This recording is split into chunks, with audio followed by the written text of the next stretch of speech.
Hello, Giant fans.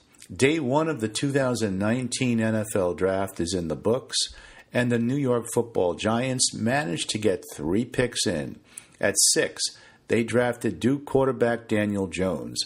At 17, they took Clemson defensive tackle Dexter Lawrence, and then traded up from the second round to take cornerback DeAndre Baker out of Georgia.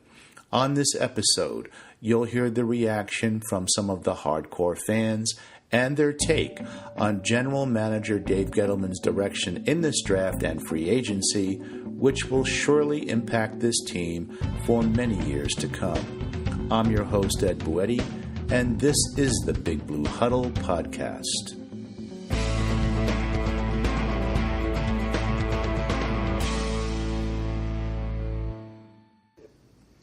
My guests today are Steve from the Big Blue Show and Brian, Rich, and Frank from the Big Blue Huddle. We're going to start out with Steve, who's actually in Nashville for the draft. So, Steve, how exciting is that? And fill us in on what's going on down there and the reaction for these picks. Oh, man, it's a great experience, Big Blue Huddle guys. If you haven't done an NFL draft experience outside of New York City, you know, for years it used to be at Radio City Music Hall. I think a couple of years it was in Chicago, Philadelphia, Dallas, now this year in Nashville. It is one of the most unique fan experiences for the NFL that you're going to find. And that includes going to the games, like if you're at home at MetLife or on the road for the Giants or just like a Pro Bowl. To me, this is like a convention for sports fans, NFL sports fans. You got every team represented in their colors, their jerseys. And it's a beautiful day right now. As you see, it's probably about 55 degrees with a light wind. It's beautiful, clear blue skies. You should ask for a better day. And as far as the Giants, man, I just spoke to a couple of Giants fans and they're paying on the draft for day one. Everybody hates it. It's that simple. Everybody hates it. Every single pick? They hate every single pick or just the first pick? They hated 6 and 17. Okay. They didn't mind the Baker trade up, but primarily, this is more about the first pick than anything. Everybody hates it. No matter who you spoke to here in Nashville. I just spoke to a couple of Giant fans who made the trip from Jersey. They hate it. Another couple of Giant fans coming across the bridge to this NFL draft experience, they hate it. But I tell you, Giant fans coming here right now. I can ask them right now, do you like the first draft pick? He'll say no. I can do that right now as a couple of Giant fans are walking towards me right now. Go ahead. Yeah, go ahead. Ask them. All right, watch this. Hey, excuse me. Did you make the Giants pick last night, the first pick? Bro, I can't with the world. With the world. Shut go home right now? We're Giants fans. Oh, okay. Listen, I believe in the future. We have to understand. I bet my man right there in the flame, right, 100 push-ups and $100 that we win a Super Bowl by 2025. Last night started that trend. That's for the future. Okay. I believe in what we did. Because you have to. We put the best man in the position to make the calls. Right. The owners trust him. I got to trust him. And we put that, and we got the top corner out of the SEC. Right. We went and we got the top D tackle out of Clemson. Mm-hmm. Let's go win. So you're in favor of the pick 6-17 and dropping up. You're cool with that? I'm all right. I mean, I got it. All right, we're on the phone with the Big Blue Huddle. Thank you. All right. Well, we actually had a fan who liked it, actually. All right. Hey, were they booing last? I heard they were booing the pick. Was that true? Say what? Were they booing the pick last night when they picked him? Did booing the pick? No, did they boo? B-O-O. Oh, hell yeah. Absolutely. Booing. Act strongly. Very, very much. Giants fans, okay, the setup is, if you are here in Nashville, if you've ever been here before, it was all down. The main street is Broadway, and the stage is at the end of Broadway that hits the river. And Giant fans were there on Broadway, whether they were at the draft, directly in the draft part of the the fan experience, or along the main strip between 1st and 8th Avenue, up and down Broadway. Every Giant fan hated it. Then it started to rain. Giant fans in the bars booed it, hated it. Ask them all. They hated it. Matter of fact, we were live last night on the Big Blue Show. Everybody hated it on the Big Blue Show. So, but we actually found one thing who actually was he's supporting it. Let's put it like that. He just heard it just now. All right. Okay. It's kind of what I expected. It's what we're reading, about the fan reaction and all. And well, what is your take now on the starting out with Daniel Jones? How do you feel about it? Well, I mean, I don't like it. I don't like what the value of the pick was. Brian was with us when we did our stakeholders draft. We did every 7 rounds, wherever the Giants picked in each round of this draft. Day 1, day 2, day 3. And nobody saw this coming. I don't think a lot of us seen this coming. I know you heard rumblings in the media and all that. But the thing was more so we needed to get better defensively, and it was for the taking. I even said it on the My Draft that episode. I said I didn't think Josh Allen would be there, but he was there. You picked him up, and he was there, and the Giants didn't pick him up. So that really, really surprised a lot of Giants fans.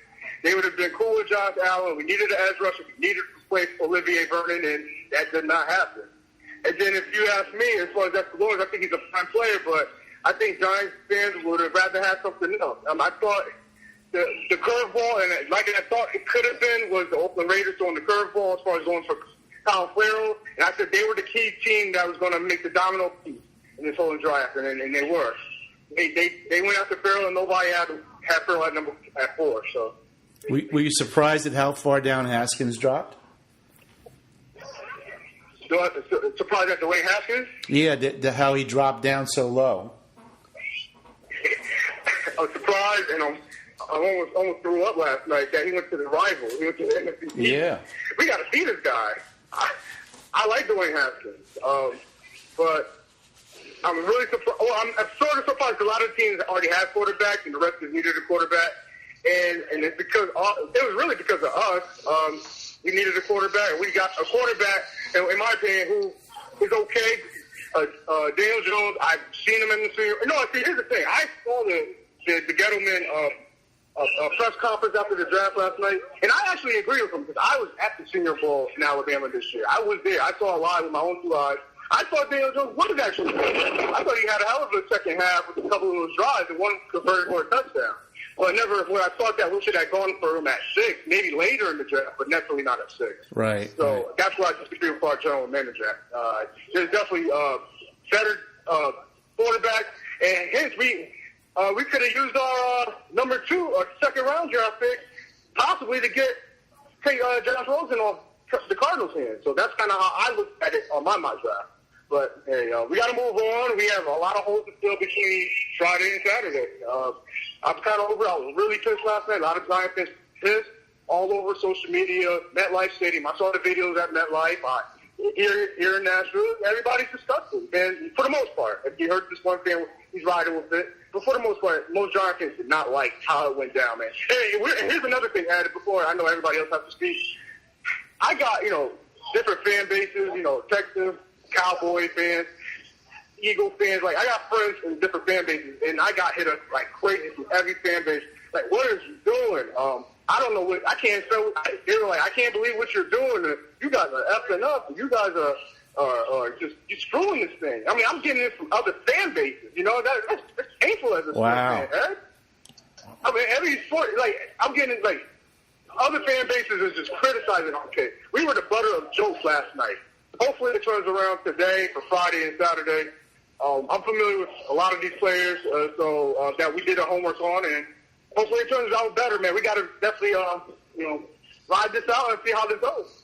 Yeah, I think the initial reaction was pretty bad. I think as things settle down and maybe you get the whole grasp of the draft and what the direction is by Gettleman and Shermer, it'll probably all fall into place a little bit better. People will then get on board with it. So I know you got to go. You got a lot going on over there, Steve. So just tell us where we can find you in the Bleed Blue Show.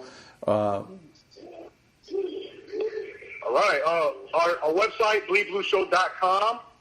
You can listen to all of our episodes right directly from the website. You can stream or download it to your smartphone or your computer. We're also on iTunes Podcast for public tuning and Stitcher apps, The Bleed Blue Show, on the Facebook fan page, as well as on Instagram at Bleed Blue Show. You can check out Bleed Blue Show on Instagram. You can see the pictures from Nashville. A lot of Giants fans were having a good time before the draft. Still having a good time. Beautiful day. So check out if you want to see what's going directly right here on the front line as far as the fan experience. I'll be uploading pictures from a Giants fan perspective, and I hope everybody enjoys it, because the whole purpose of what we do, Ed, is not only to talk sports in a realistic view like you guys do at the Big Blue Huddle, but we also want to get that direct fan experience, tailgate. This is an ultimate fan convention thing. I used to be somewhat of against it, but I went last year to Dallas, and I was here this year in Nashville, and next year it's going to be in Vegas. And this is a great way to meet fans because it's not the regular season. You get to talk with different fans on how their team is doing, and it's just a whole different perspective and views. Everybody's here for a common interest to improve their teams. Great fan experience. Guys, everybody's got to try this one time outside of Jersey, New York. All right? Well, thank you so much for being on, and I kept you to 10 minutes, like I said. So have a good time, enjoy, and go Giants. Go Giants, man. All right, you can hang up, and we'll move on.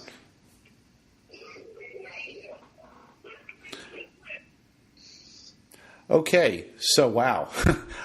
Rich, we're going to go around the room. I'm going to start with you. You've been a big supporter of Daniel Jones, and give us your thoughts on this pick at number 6, and, what do you think the future for Lauletta and Alex Tanney? Are they going to keep 2 quarterbacks? And what do you think, Rich? All right. This may surprise some people, but, in some ways, I listen to NFL radio all the time on Sirius. It costs $300 a year. I think that's overpriced, but I kind of feel like I can't live without the Sirius, so I pay that $300. In some ways, I think that the Jones pick at 6 was kind of like Sirius radio. It was more expensive than I would have liked. But I don't think he would have, or, there's a very good chance, and it would have been a big gamble if they didn't pick him at 6, that he would be there at 17. Gettleman says he was the highest rated person on the board. I was asked on our message board, did I think he was actually the highest rated, or do I think he was the highest rated? And I really think when it comes to quarterbacks, they're not like any other position in the draft. You build an entire offense around your quarterback, what he can and can't do. So it's a really a custom position. It's not an off the rack player. You can't just have a universal evaluation for a quarterback. And it really was up to Shermer and Shula. Did they see a way they could take Jones and build a system around him and make him a really successful quarterback? They obviously did, and they picked him at 6. And at this point, I would have loved to have him at 7 and taken Josh Allen instead. But if they felt they had to take him at 6, I completely understand. Dexter Lawrence, I think. Well, no, hold on. We're going to go around. Oh, okay. We're just doing a quarterback. As for the Tanney, okay, then just as for Tanney and Lauletta, I think the two of them are going to fight it out in camp, and the best man will win. Okay, very good, very good. I agree with everything you said. Frank, what's your take? Well, my first thought when it occurred, I'm a big Josh Allen fan, and I was ecstatic when Tampa chose Devin White, and I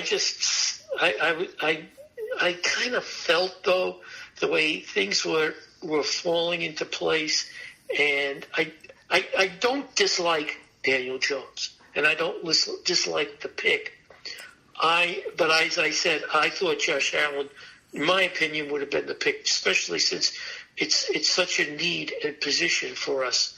And it just sort of like talent met and value met need. And that's why I thought that would have been the better pick at the time. I mean, it's very hard to get Kentucky games here in Delaware or where I live, or in New York even, or Duke games. Duke and Kentucky are not, your Saturday afternoon college football games that you watch. I get to see more Georgia, than most any other team because of where we are located. I watched the Kentucky Penn State bowl game, and Josh Allen was all over the field, and he dominated that game. Literally dominated that game. And I also watched the Duke Temple bowl game, and Daniel Jones was really, really good in that game. Those are the two games that I watched of those two players. So it's very hard to judge the talent. What it did remind me of, though, the whole situation, was Phil Simms when he was drafted. And I know a number of people on our board mentioned that. And it reminded me of it. And I said, this is what Phil Simms' selection would have looked like had he been drafted during the current social media phase that we have. This is what it would look like. And I just said to myself, wow. You always thought that he was drafted. There was one comment I remember when Simms was drafted that the Giants thought they were drafting Billy Simms from Oklahoma, who was coming out the following year. So, and they drafted the wrong guy. But Simms turned out to be a very good quarterback for the Giants. Okay, obviously. Yeah, So you don't know what's going to happen, and Brian, Exactly. Brian, do you think that they jumped at 6 because they felt that someone was breathing down their neck and they was going to take Daniel Jones ahead of them? Well, first off, I think it was insane not to take Josh Allen. But I agree when I talked with Kerry with what he said, that if you're going for quarterback and you have your guy, you go all in and you get him.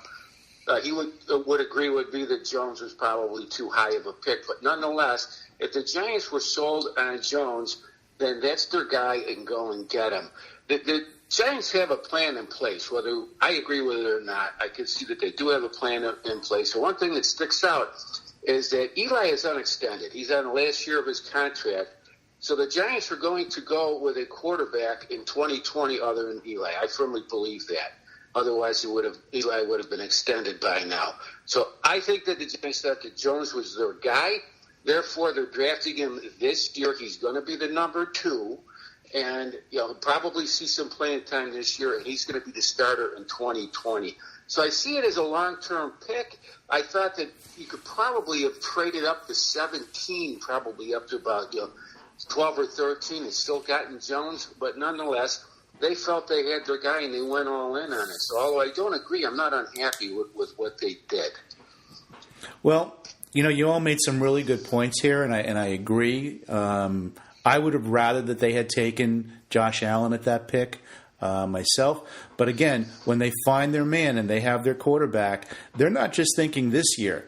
They're probably looking at the draft next year and the year after, where you have Tua, you have Trevor Lawrence, and they probably didn't think they would be able to get to that point where they would be able to get those quarterbacks, or maybe they just felt that this was the guy who was the right fit for New York, not just because of his quarterback skills, but because of his temperament, because of his composure, how he could deal with the New York media, the kind of leader he could be, and somebody that embodies all things New York Giants.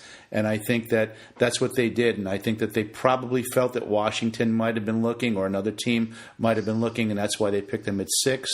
I would have rather they had traded down, but it is what it is. I think this is something that it's a pick there. Like Gettleman's comment that they could play Eli for 3 years, alluding that they may extend him, but then he backed off of that. This is something like an Aaron Rodgers kind of a situation where Aaron Rodgers sat behind Brett Favre for a few years until he played. So I don't know. This is something where they may extend Eli one more year, and they may give Eli this year and then try to go into 2020 and play it by ear and see what kind of team they have and go from there. They may start out with Eli and then go into Jones, or they may have Jones and just have Eli as the backup at that point. So I think it remains to be seen, and I think Lauletta is dead man walking. I think they'll probably stick with Alex Tanney, the more experienced quarterback. They don't need to develop 2 guys. So I don't know what they're going to do with a Lauletta pick. So let's move on to Dexter Lawrence. And Rich, what are your thoughts on this pick, Dexter Lawrence? He's defensive tackle out of Clemson. So many good players came out of Clemson. What's your take on that player who was, in essence, replacing Snacks Harrison? And now we understand maybe there's a little bit more than just than the salary cap to him being jettisoned by Gettleman.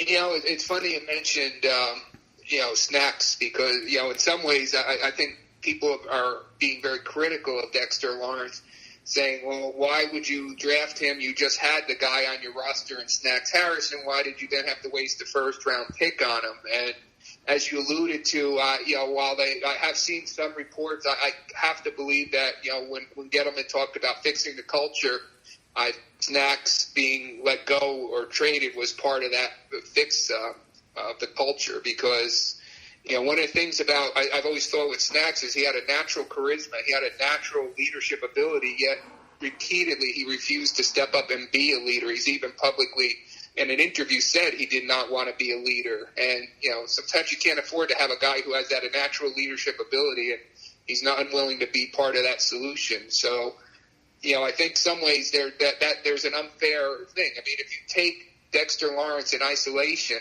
he's a pretty good pick. I mean, he's a guy who's very much like a Snacks clone. He'll be able to collapse the pocket on rushing downs or passing downs, and he should be able to plug up that leaky run-off defense that we suffered after Snacks was traded. He's a high-character guy, which is what you were looking for. He's probably that dog, that lead dog that Gettleman alluded to in his presser before the draft.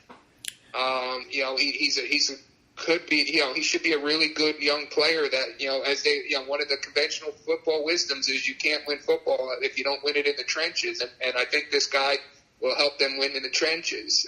The interesting thing is, you already had Tomlinson there, and Gettleman even said, well, we wanted to move Tomlinson to nose tackle, a more natural position, but I suspect that was more a little white lie to try to sort of explain away why they traded Snacks. I mean, Tomlinson's a little light in his pants to hold up as a full-time nose tackle.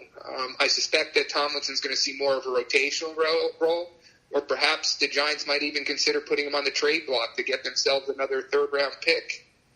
But overall, I think it was a solid pick, and, it's odd because it didn't hit what we perceive as the main needs, as being pass rusher and right tackle, but, I guess this was a true best player available, at least on the Giants board. Okay. Frank, your thoughts? Yes. One of the quotes that one of Rich's posts said that the guy couldn't fit through the door when they came to visit, or something to that effect. So he's the definition of a hog molly, right? That's right. The guy is huge. But getting back to Snacks and his first of all, he was a veteran they needed maintenance to play. He couldn't practice every day of the week. There were problems health-wise with him, which is understandable if you're playing a very difficult, tough sport with that kind of weight. It's going to have to take a toll on your legs. And he was having leg problems, and my guess is that they didn't want to extend his contract's up in a year or two, and he wasn't going to be with them after that contract expired. They weren't going to extend him. So let's get out of the contract. We have a way of getting out of it now. We'll get a draft pick. We'll work with that, see whether we can use that to move up. And so there was a lot more to it than meets the eye with the snack removal or moval. But how do you feel about Dexter Lawrence? I think Lawrence is. I watched some of his tape on him, and he is unbelievably quick and fast for a guy that's naturally around 350 pounds. He's not fat. Like the problem with Taylor from Florida. One of the problems that teams saw with him at one point, he was 380, and then he came into the combine at 320 or 330, and that's kind of a red flag to a lot of teams.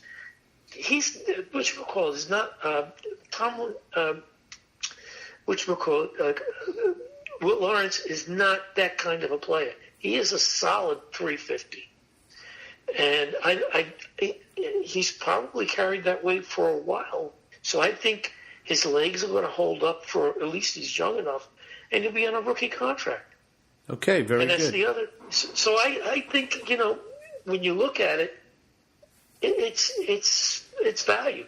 I thought that they may have considered drafting Burns, but Burns went 16 right before them. Good point. And I don't know why they didn't choose Sweat. I would assume it was the medical issues. Those were the other two that I was thinking of at that spot. Yeah, Burns went to Carolina at 16. That's right. Yeah. All right. So, hey, Brian, what's your Yes. thoughts on Dexter Lawrence as a player and as a pick at 17? Well, you kind of touched on what I was going to say there is that Carolina, I think that they were looking at Brian Burns, and when Carolina took him at 16, there might have been a little bit of a Cedric Jones type reaction, or we're just going to take the next defensive lineman on our value board, and that was Dexter Lawrence. He is huge, 6'4", 342, and I don't like the Snacks Harrison comparison. Snacks couldn't rush the passer. This guy can. He had 7 sacks as a freshman. He's very disruptive. He's all over the field. The Giants, it was somewhat off to me that they would take a defensive tackle, and that if they've got any strength on the defense, it would be on the interior part of the defensive line. It kind of tells me that they're hoping to do a little bit more of the base 3-4. I think that makes that unit much stronger. I like the pick. Don't get me wrong on that. But I think that, the Snacks Harrison comparison, I don't really like. I don't see them as the same kind of players. I do think they needed to address defense with 17. He was their highest rated value right there, so they took him. And so I'm happy with the pick. Okay. You know what? I love this player, and I watched him through the process, and I was quite impressed with him. I think that exactly what you said, they're going to be going with that base 3-4. They may move them around, but Dexter Lawrence is definitely the one technique, and then you have the other two on the outside, the 3 technique, and they use a 7 technique, right, Brian, on the other side? Yeah, they'll flex it out. Yeah, So I see as this is his statement. Hog mollies. This is how you win football games and championships. You run the ball, you stop the run, and you rush the passer. Well, they haven't gotten the pass rusher yet, but they have a couple of guys that are out there on the team now that they're looking to step up this year. I don't know what's going to happen, for the rest of this. The other thing is that Tomlinson's contract is up in 2020, and even that last year, his salary cap dead hit his peanuts. So as we're going to segue into the DeAndre Baker pick, the other thing is Janoris Jenkins' contract is also up in 2020, and I'm questioning, and maybe some of you want to comment on, maybe they're eyeballing Jenkins as this could be his last year, and then they just cut him loose, or they work out a trade for him, and they just want some youth in there with Sam Beal and DeAndre Baker, who I think was the best cornerback in the draft. So let's go over to Rich. Rich, what's your take on DeAndre Baker, cornerback? They traded up, and they paid pretty heavily to get up into that first round. What's your take on that? Well, first, Bert, I think you made an interesting point. I think I posted it yesterday on the board. When you draft someone, it's not, people tend to think of the draft as filling your needs in the rookie season. And the reality was, I think PFF was the one that posted it. There is just a small fraction of the players that are going to be drafted that will actually play more than 600 snaps this year. And of those, an even smaller proportion will actually play well in their rookie season. So everyone they draft is being looked at for 2-3 years down the road, not just their rookie season. So I think that was a good point. As far as Dexter Lawrence in general, I was kind of shocked. I wasn't prepared. I didn't expect them to trade back up for a cornerback, although I will say by the traditional draft value chart, Gettleman actually made out better in the trade than a lot of people are saying. He actually came out a few points ahead. But I was shocked. I wasn't expecting to draft a cornerback that high. I had heard from some of the people who have been looking at the draft that cornerbacks were going to be deep into day 3, and I sort of had an expectation they would take 2 or 3 of them in day 3. The other thing is, when I did a quick catch-up and looked at some of the reports on him, they say he's more of a zone cornerback than a man-to-man. He's lacking high-end speed. He has just about 4.5 speed, which is just about the cutoff for the speed you want to see in a corner. But, I mean, he did win the award for the best corner in the country last year, so, he can't be that bad. And, he was the first corner off the board period, so obviously the Giants felt he was definitely the best player. Another interesting thing, and when I was further researching him, was there was a comment that suggested he didn't interview well, that he turned off a couple of the GMs, and I believe it was on Giants.com with their interview with Baker that he only interviewed with the Giants at the Combine, that they never had he never came in on one of the 30-man visits. So, that's interesting that you mentioned that, because my take on him when he came up, he's a very outspoken young man. And I was kind of surprised that they would pick somebody with, he's got a great personality. He's outgoing and all of that, and a lot of energy. But it seemed to me like he's somebody that would be very outspoken, but he could be a team leader. Frank, what is your take on this DeAndre Baker? Have you followed him at all? What do you think of him out of Georgia? I've seen more of Georgia than I've seen the other teams. Right. The other two teams. Because obviously they're on down here almost every Saturday. And I know they're on in New York a lot. We've seen him a lot. We saw him he's a good player. He's a ball hawk. He can actually catch the ball. For a defensive player, that's sometimes unique. My question, he's very physical. And with the speed that Rich was alluding to earlier, I would think that maybe someday, not necessarily next year or two, but someday they may move him to safety. Well, they're talking about him on the outside and not as a slot corner. But do you see him as somebody who would be good in press coverage? Yes. He's physical. Uh-huh. He's very, very physical up front. And if you look at it, some of the things I've read about Sam Beal are pretty much the same. And if you look at it, that may be the type of quarterback they like, and that they're going to try to infuse into the team. Okay, thank you. That's some really good points you brought up. Brian, who do you think is going to be the slot corner? Is it Janoris Jenkins? What do you think? I'm not sure. It all depends on where they see Sam Beal right now. I think DeAndre Baker's going to come in and be a starter right away.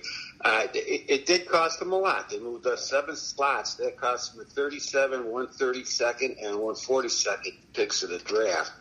But many had him as the top corner in the draft. If you can draft a player, make a trade like that, and draft a player who's going to become a Pro Bowl style player, then it's worth it.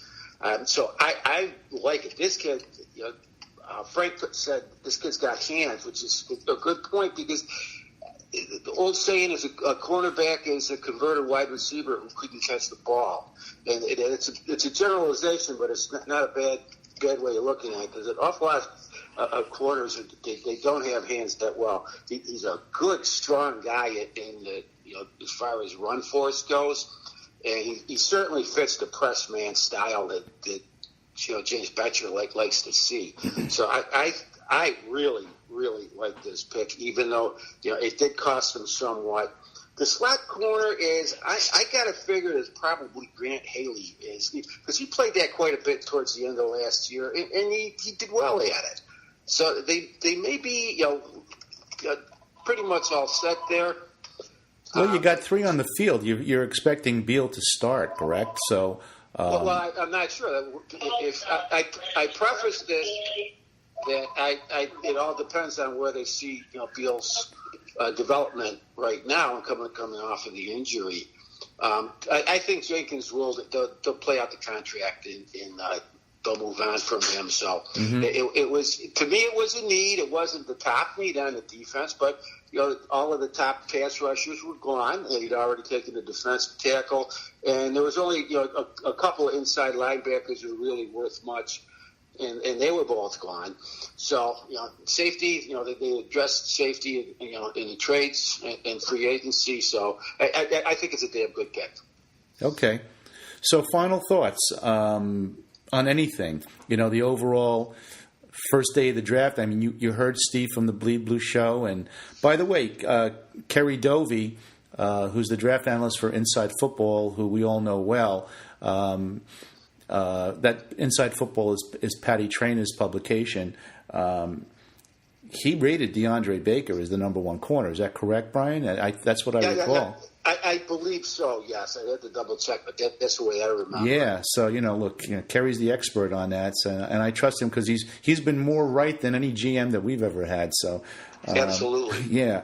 All right, so, moving on to final thoughts. Rich, your overall feel about the first day. What's your feeling about the first day? What do you think they need to do? They didn't get that right tackle. You got Wheeler out there. They be able to pick up somebody in free agency. What do you think is going to happen? Well, I mean, unless they can move a player, say like Tomlinson, we're going to be waiting a long time till 95. They still have needs, obviously, right tackle, as you said, edge rusher, and wide receiver still. Well, and that's not a big need, but, there's still needs. But by the time they get to 95, it becomes very difficult to fill a need that's at least immediate for this year. I think they will try to at least get some developmental prospects, but at 95, it's kind of borderline whether you have someone who's going to be able to contribute that much in year one. It's kind of funny. Even me, and who kind of likes most of the picks or does like the picks. I mean, historic. We saw something historic last night. The Giants had 3 first-round right, picks, and we should be all ecstatic that the Giants just bolstered their team with 3 first-round picks, but honestly, I'm not feeling as excited as you would think 3 first-round picks would make a fan, or even someone who agrees. Perhaps it's like the stock market, where a team can, a company can report record profits and still their stock value goes down because expectations were higher. I'm wondering if maybe we had too much expectations and we thought all the holes would be filled or what, but it's a strange feeling that I don't feel as excited as I should for 3 first-round picks, and clearly the fan base feels even less excited as a whole. Yeah, you make some good points there, and I agree. I think the reaction by the fans was outrageous, and can you blame them, because they were looking at all these holes on defense, and the fact that they've really committed to Eli publicly, saying that he's still got a lot left. It's baloney that he can't throw the ball and that he's washed up. Frank, what's your final thoughts? Well, my final thoughts, I'm going to go a little bit broader here in certain positions. Like, I was very surprised certain players weren't drafted in the first round after we've all heard that they were, like Jawan Taylor.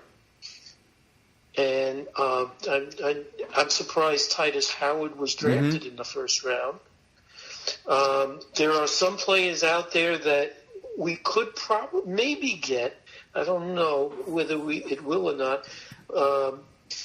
But a guy like Bobby Evans from Oklahoma, or some of the Wisconsin offensive linemen haven't gone at all. So a guy like David Edwards of Wisconsin may be on the board even in the 4th round, maybe. And Wisconsin linemen always do well in the NFL, and they're well coached, and they're good players. They just grow them out in the cornfields or what have you. So I wouldn't. I'm not as worried about that. I think they'll find something out there, because, as they've said, and not just from a lot of different sources, some of the strongest positions are tackle and wide receiver. They may even pick up a wide receiver in the day 3. I look at it like we have Beal and Baker as your 2nd and your 3rd round picks. You've already made your picks. You might have to wait a long while. It might seem like that, but you already got 4 players that are going to hopefully make a difference. And I don't know how much of an impact. Well, you're right. Arguably, Sam Beal could have been a 1st-round pick. Yeah, who knows? Maybe a 2nd, maybe a 1st. He would have been definitely competitive with a lot of these players. And as far as some of the other like corners that were out there, like Greedy Williams, the biggest knock on him, and I'm hearing everybody talk about this, is that this guy just is allergic to tackling. Right. He just doesn't want to tackle. And, you can get away with that if you're a Deion Sanders because you've got such great talent.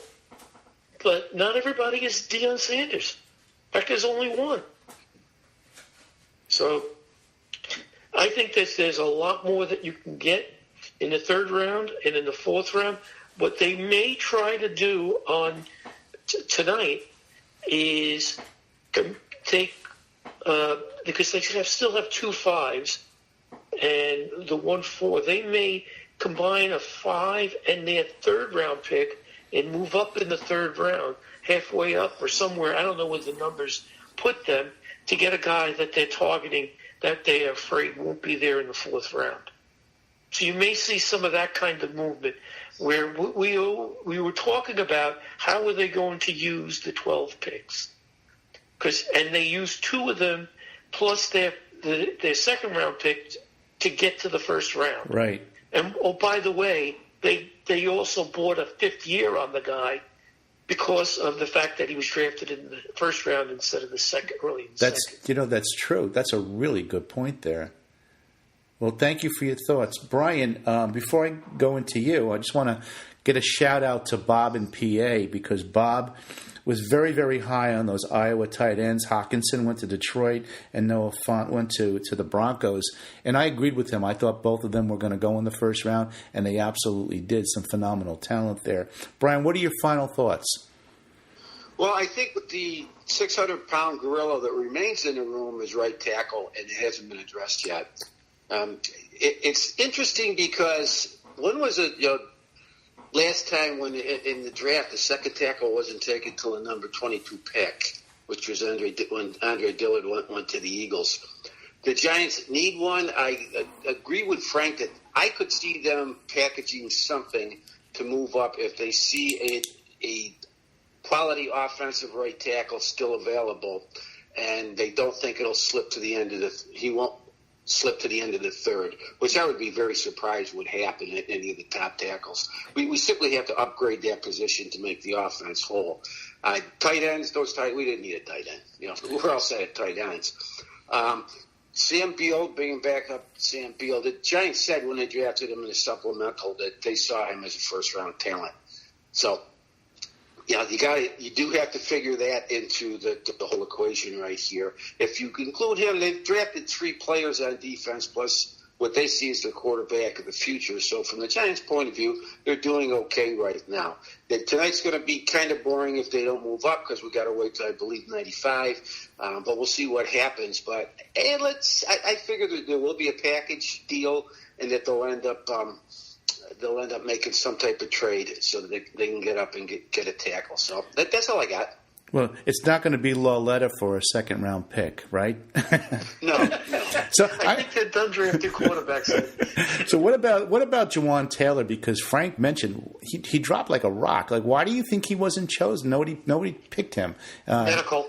Yeah, he had medical issues. Okay. Yeah, just to clarify on Jawan Taylor, I'd heard on various podcasts, including I believe Giants.com one, Jawan Taylor had 3 issues. He had a back issue, a knee issue, and there was also questions about his weight fluctuation. They said he was at the combine at about 310, I think, give or take. Yeah, something like that, yeah. And they said that he actually had played at over 380 pounds at one point in college. Well, who's the right tackle who they were looking at in free agency, and he had to go through some kind of surgery, and he's recovering, Rich? Remmers, right? Tackle. Yeah, he's still available, and there was some rumor that the Giants were still interested in him. He's got back problems, though, Ed. Yeah, you think he's a pass? Well, it depends on what the medical staff says about his back. He could be a stopgap, but it still doesn't address the thing long term. Right. I got to figure that they're going to hope to address that in this draft because that would just make that offense so much better if they had a quality right tackle. Well, I think they absolutely have to, and since they lost Odell Beckham as somebody who's a weapon who can get open, now they have Sterling Shepard and they have Evan Ingram, and Coleman is somebody that I'm looking at to see if he could step up. But Golden Tate is a terrific wide receiver. Well, it's all the short game, though, but none of these guys are deep threats. So I'm looking at Coleman as the deep threat, and I was hoping that they would pick up somebody like that kid out of UMass. His name escapes me right now, but I know what you're talking about. Yeah, you know what I'm talking about. I love that. And well, here's the thing. I think my choice would have been Andy Isabella. Andy Isabella, damn right. Yeah, loved him.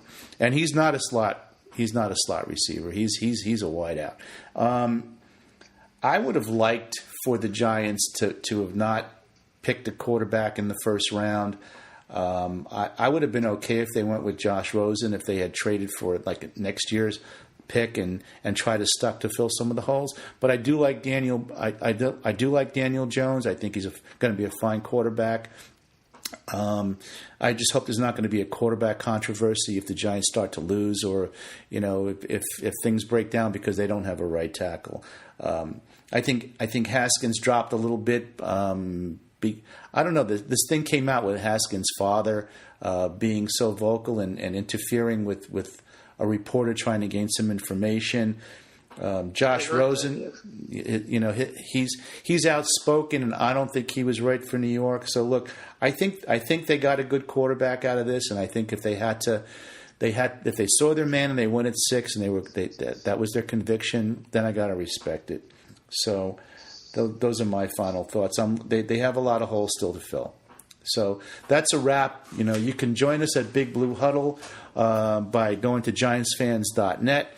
You can catch us on Twitter at Big Blue Huddle, on Facebook at New York Giants Big Blue Huddle. You can call into the Bleed Blue Show. There's some great fans on there on Thursday nights at Blog Talk Radio. Steve and Chris do a wonderful job on that show. So on behalf of Frank, Steve, Rich, Brian, and myself, we want to thank you for listening into our podcast, and enjoy the remaining 2 days of the draft. Bye now.